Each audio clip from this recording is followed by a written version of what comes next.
Élection présidentielle, les observateurs de l'Union européenne se déploient.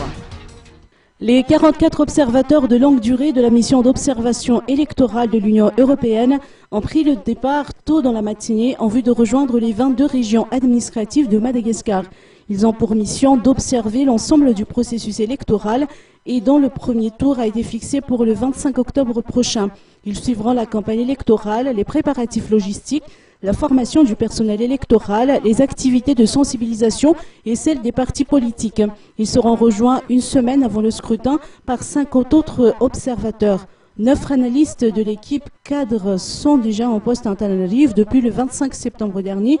La méthodologie des missions de l'Union européenne prévoit d'observer l'ensemble du processus électoral, y compris les contentieux. La méthodologie de l'Union européenne, avant chaque déploiement, on forme à nouveau les observateurs sur le cadre juridique, le cadre politique, le cadre électoral.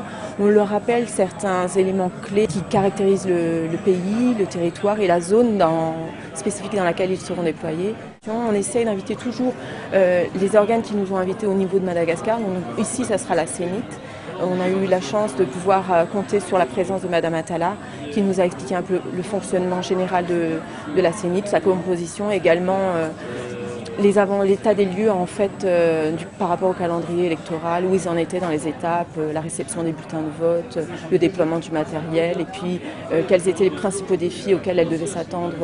Donc c'est toujours un des éléments clés pour le démarrage de la mission. Ça nous permet de prendre un contact dès la capitale et de faciliter ensuite les contacts au niveau du terrain. Les observateurs sont fin prêts, ils ont tout le matériel, ils ont reçu une très bonne formation de la part des différents experts. Ils avaient déjà reçu une formation au niveau de Bruxelles et donc ça ne fait que compléter déjà le package qu'ils avaient reçu au niveau de l'Europe. Conformément à son mandat, la mission de l'Union européenne à Madagascar évaluera de manière circonstanciée et neutre les élections au regard des normes internationales, régionales et des règles du pays.